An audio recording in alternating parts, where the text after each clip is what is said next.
שלום לכם, יהודים יקרים ואהובים. השאלה הבאה שלנו היא,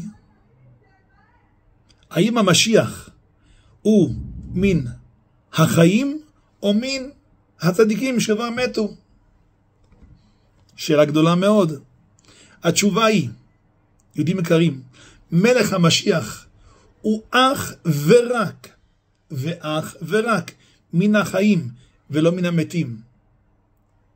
ומדוע? הסכיתו ושמעו.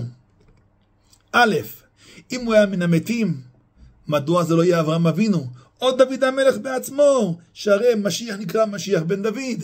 אם זה מהמתים, מה יותר טוב מדוד המלך, ממשה רבנו בכבודו בעצמו?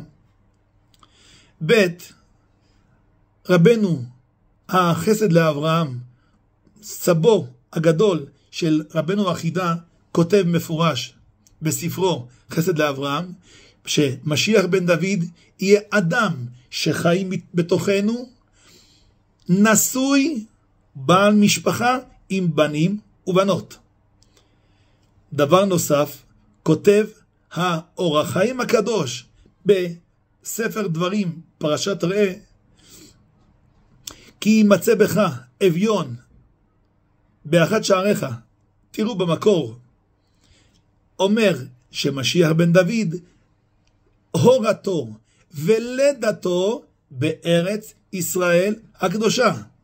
ומה שנאמר בגמרא, שאמר אחד החכמים לחברו, משיח בן דוד, אם הוא מן החיים כגון הרב הזה והרב הזה, ואם הוא מן המתים כגון כמו הרב הזה והזה, זאת אומרת, לא שיבוא מהמתים חלילה, לא ולא ולא. משיח בן דוד חי בתוכנו, חי ופועל לטובת עם ישראל תמיד, עד הזמן שבורא עולם יגלה אותו בפרהסיה.